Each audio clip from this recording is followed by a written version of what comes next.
Pamphlet वाटतायत, काय नेमकी तिकिटाची काय रणनीती असणार आहे, कशा पद्धतीने या ठिकाणी नियोजन चालू आहे?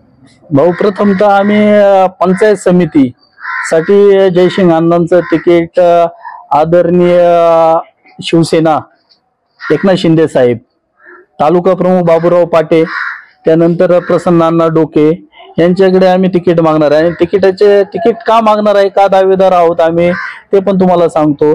2012 साली आमचा शिवसेनेच्या तिकिटावरती धनुष्यबाणाच्या चिन्हावरती लढत असताना एकदम निसटता पराभव झालेला आहे. तर त्या वेळेला जे उमेदवार आमच्या विरोधात उभे होते, हनुमानजी हांडे, तर ते आज कुठे आहेत? आणि आमचे अण्णा आजही गावामध्ये, कार्यकर्त्यांमध्ये, समाजामध्ये विविध कामामधून ऍक्टिव्ह आहेत. तर आम्हाला ती एक भरपाई काढायची आहे. 2012 साली जे इलेक्शन झालं त्याची एक आम्हाला सुद्धा उतराई व्हायचं आहे गावकऱ्यांना. नाही भाऊ, कसं आहे, अण्णांबाबत जर तुम्ही विचारत असाल तर अण्णा आमचे याच्या बाबतीत आर्थिक बाबतीमध्ये जरी कमी असले तरी त्यांचा सामाजिक आणि जर समाजामध्ये संपर्क जर पाहिला तर खूप मोठा दांडगा आहे. आणि आर्थिक बाबतीत विषय तर साम दाम दंडभेद याबाबत आम्ही कुठेही कमी पडणार आहोत. कारण अण्णांबरोबर जे काही मावळे आहेत, जे कार्यकर्ते आहेत, ते सर्व बाबतीत सक्षम आहेत. काही कार्यकर्ते असे म्हणतात की आम्ही त्या टायमिंगला चुकीचा निर्णय घेतला, चुकीच्या ठिकाणी गेलो आणि आम्हाला ते आज पश्चाताप करतोय. कारण ज्याला निवडून दिलं तो आमच्यात कधी आला नाही, कधी गेला नाही. त्यांचं काय झालं आता सर्व दुनियाला माहिती नाही. आता आम्ही प्रचार करत असताना घरोघरी फिरत आहोत, तर त्यातून आम्हाला तो सूर पूर्णपणे लोक बोलून दाखवतात. त्यावेळेला आमच्या थोड्या चुका झाल्या, आम्ही थोडं तुमच्या विरोधात गेलो आणि ज्या उमेदवाराला आम्ही निवडून दिलं तर तो आज दिसत सुद्धा नाही अक्षरशः, किंवा तो इलेक्शन झाल्यानंतर कुठे आला सुद्धा नाही समाजामध्ये. आता जयसिंग अण्णांचं नाव घेत आहे, परंतु बाकीच्या गावांमध्ये देखील पंचायत समितीसाठी मोठ्या संख्येने इच्छुकांची संख्या वाढत आहे. कशा पद्धतीने नियोजन असेल किंवा धनुष्यबाणाची कशा पद्धतीने त्या ठिकाणी एकजूट करण्याची भूमिका असेल? विषय काय आहे, आज आम्ही उमेदवारी मागत आहोत. जरी आम्हाला उमेदवारी नाही भेटली, समजा उमरस गावामध्ये उमेदवारी गेली, काळवाडी गावामध्ये जरी उमेदवारी गेली किंवा पिंपळवंडीमध्ये उमेदवारी गेली, तरी आम्हाला काही अडचण नाही. आम्ही आज ज्या पद्धतीने प्रचाराची रणनीती किंवा प्रचार करत आहोत त्याच वेगाने, शिवसैनिक या कर्तव्याने आम्ही त्या उमेदवाराचा प्रचार करून त्याला प्रचंड मतांनी निवडून आणायची पण आम्ही क्षमता ठेवणार आहोत. म्हणजे मागचा निसटता पराभव कुठं विजयाच्या दृष्टीने आता आगेकूच करणार? हो, नक्की. शरददादांच्या मार्गदर्शनाखाली आम्ही पंचायत समिती आणि जिल्हा परिषद सदस्य हे धनुष्यबाणाच्या चिन्हावरती आगेकूच करून निवडून आणणार. उमेदवारांचं प्रचाराचं वारं वाहतंय या ठिकाणी. जयसिंग अण्णा पोटे, तुम्ही पंचायत समितीसाठी त्यांचा प्रचार देखील करताय. या ठिकाणी पिंपरी पेंढारच्या कशा पद्धतीने रणनीती असणार आहे, कशा पद्धतीने तुमचा प्रचार सुरू आहे? बरोबर आहे गणेश भाऊ. आमच्या सर्वांचा, आमच्या ग्रुपचा किंवा आमचे जे ग्रामस्थ आहेत सर्वांचीच इच्छा आहे ह्या वर्षी जयसिंग अण्णा पोटे यांनी ही निवडणूक लढवावी.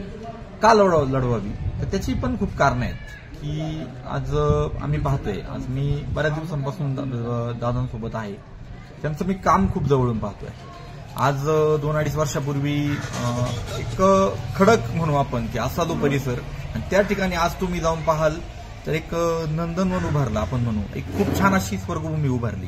हे काम म्हणायचं तर दादांच्या पुढाकाराने आणि जे आपले ग्रामस्थ आहेत त्यांच्या सहकार्याने आणि जे आमचे सहकारी मित्र आहेत किंवा आमचं शिवजन्मभूमी युवा मंच पिंपरी पेंढार या सर्वांच्या सोबतीने हे काम घडलं.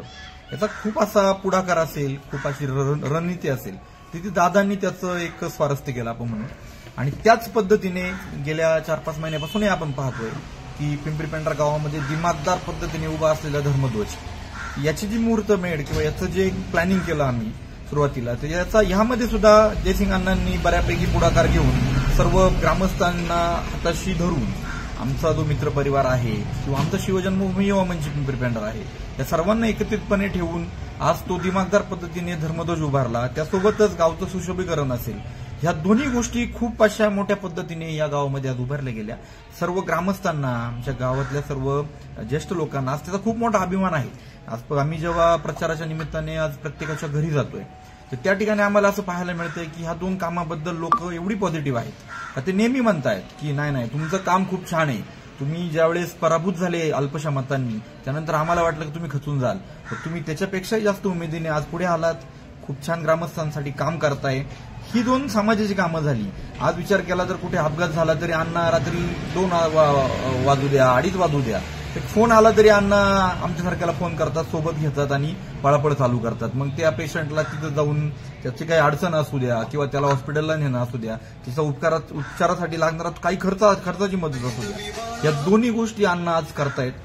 हे पाहताना अक्षरशः आम्हाला त्यांच्या कामाचं स्वरूप कळतंय, त्यांची आज धावपळ, त्यांचं समाजाप्रती असलेलं एक काम हे खूप छान असं त्यांच्या पद्धतीने चालू आहे.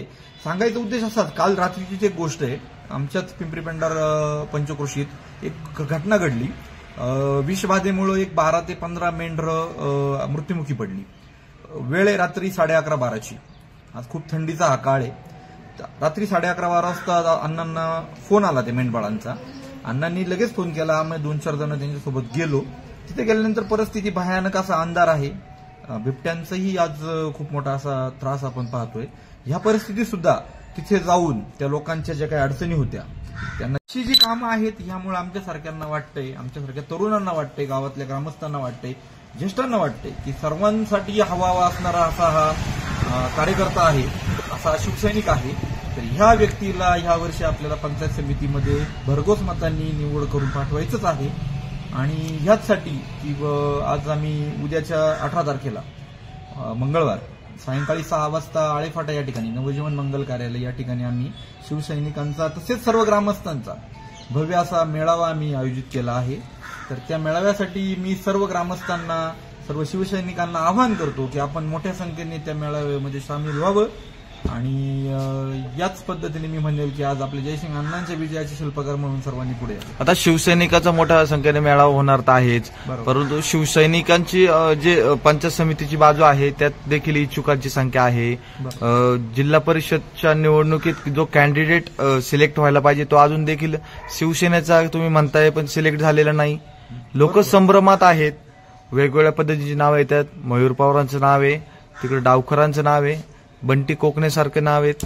अशा बरेच जण इच्छुक या शिवसेनेत धनुष्यबाणाच्या चिन्हाकडून इच्छुक आहेत. नक्कीच गणेश भाऊ, मी मागच्याही मुलाखतीत तुम्हाला एक गोष्ट सांगितली होती. हा देश चालतो लोकशाहीवर.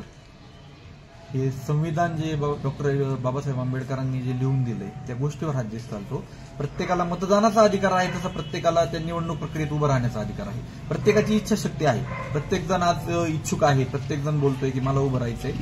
तरी पण मी सांगेल की आज आमचं जे पक्षश्रेष्ठी आहेत, आमचे जे पक्षाचं नियोजन करणारे जे आमचे वरिष्ठ आहेत, ते ज्या क्षणी सर्व अभ्यासानंतर अंती जो काही निर्णय घेतील, मग तो जिल्हा परिषद लेव्हलचा निर्णय असू द्या किंवा पंचायत समिती, तो आमच्या सर्व शिवसैनिकांवर बंधनकारक असेल. आम्हाला कोणताही उमेदवार दिला, आमचे पक्षश्रेष्ठी आहेत, आमचे मार्गदर्शक शरददादा आहेत, हे जो निवड करणारा उमेदवार आहे तो निश्चितच कॅपेबल उमेदवार असणार आहे, निश्चितच तो परिपक्व उमेदवार असणार आहे, याची आम्हाला खात्री आहे. आणि जो काही उमेदवार दिला जाईल त्याचं काम करणं हे आमच्यासारख्या शिवसैनिकांवर बंधनकारक असेल आणि आम्ही ते आमच्या पद्धतीने चोख स्वरूपात आम्ही ते करणार आहोत, ही आम्हाला खात्री आहे. आता शिवसैनिकांचा आहे, इच्छुकांची संख्या आहे, कशा या ठिकाणी सर्वजण एकजुटीने लढणार की काय मतदारांमध्ये काही विसंगती पाहायला मिळेल? नाही, नक्कीच. मगाशीच आमचे मार्गदर्शक विशाल भाऊंनी जी गोष्ट सांगितली की प्रत्येक गावात आज इच्छुक आहेत. आज आमचा जो मतदारसंघ आहे पंचायत समितीचा, उंब्रज 1, उंब्रज 2, या ठिकाणी खूप सारे इच्छुक आहेत. काळवडीत इच्छुक आहेत, पिंपळवंडीमध्ये सुद्धा इच्छुक आहेत आणि आमच्या पिंपरी पेंढारमध्ये पण इच्छुक आहेत.